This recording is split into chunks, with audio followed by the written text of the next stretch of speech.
IPL 2025 নিলামে এই 5 cricketer তুলবে টাকার ঝড়, কিনতে ঝাঁপাবে একাধিক দল।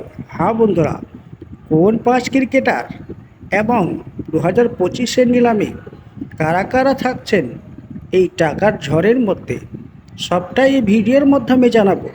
তার পূর্বে জানিয়ে রাখি, চ্যানেলে নতুন হয়ে থাকলে চ্যানেলটিকে সাবস্ক্রাইব করে আমাদের পাশে থাকবেন বন্ধুরা। আইপিএল 2025 মেগা নিলামে কেন্দ্র করে চড়ছে পারদ।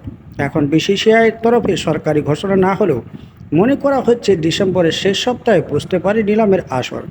এবার নিলামে 5 ক্রিকেটার রয়েছে যাদের পেতে টাকার ঝড় উঠবে বলে মনে করা হচ্ছে। নাম্বার 1, রোহিত শর্মা। গতবার আইপিএল রোহিত শর্মাকে অধিনায়কত্ব সরিয়ে দেয় মুম্বাই ইন্ডিয়ান্স। অনেকে মনে করছে বিষয়টি ভালোভাবে নেয়নি হিটম্যান।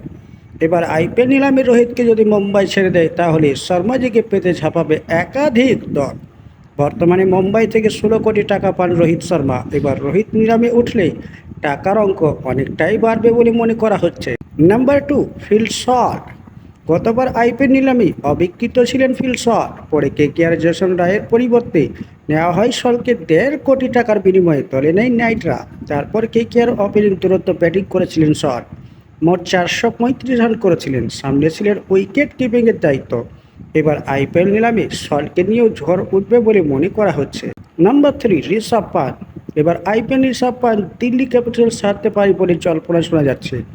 দিল্লিতে পন্থ খেলতেন 16 কোটি টাকার বিনিময়ে। পন্থ দলে না থাকলে ব্যাটার, উইকেট কিপার, অধিনায়কের সমস্যাও মিটবে যে কোনো দলে। ফলে পন্থের নাম যদি নিলামে ওঠে তাহলে টাকার ঝড় উঠবে বলে মনে করা হয়। Number 4, Mitchell Starc. আগের বার আইপিএলে মিনি নিলামে 24,75,00,000 টাকা দিয়ে, রেকর্ড টাকা দিয়ে মিচেল স্টার্ককে কিনেছিল কেকেআর। আইপিএলের ইতিহাসে এখনও পর্যন্ত সব থেকে দামি ক্রিকেটার তিনি। কিন্তু এত টাকা দিয়ে স্টার্ককে নাইটরা ধরে রাখবে কিনা তা নিয়ে সন্দেহ রয়েছে। প্লে অফ ও ফাইনাল বাদে খুব একটা আহামরি ছিল না অজি পেসারের পারফরম্যান্স। তবে নকআউটে যেভাবে নিজের জাত চিনিয়েছিলেন স্টার্ক, তাতে এবার নিলামে তাকে পেতে দড়ি টানাটানি হতে পারে। নাম্বার 5, সর্বশেষ ক্রিকেটার কেএল রাহুল।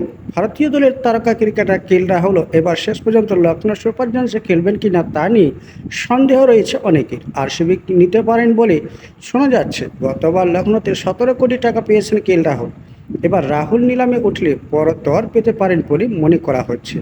হ্যাঁ বন্ধুরা, এই 5 ক্রিকেটারকে কিনতে ঝাঁপাবে সমস্ত ফ্রান্সাইজি। আপনার কি মনে হয় এই ক্রিকেটারগুলোকে কি নিজেদের দলগুলো ছাড়বে? Mumbai Indians, Delhi capital, KKR কি ছাড়তে চাইবে? কমেন্ট সেকশনে জানাতে ভুলবেন না। আর রোহিত শর্মা যদি ছেড়ে দেন তাহলে কোন দলের মধ্যে খেলবেন অবশ্যই কমেন্টে সেকশনে জানাবেন। আর নিত্য নতুন ক্রিকেট আপডেট পাওয়ার জন্য চ্যানেলটিকে সাবস্ক্রাইব করে রাখবেন। ধন্যবাদ।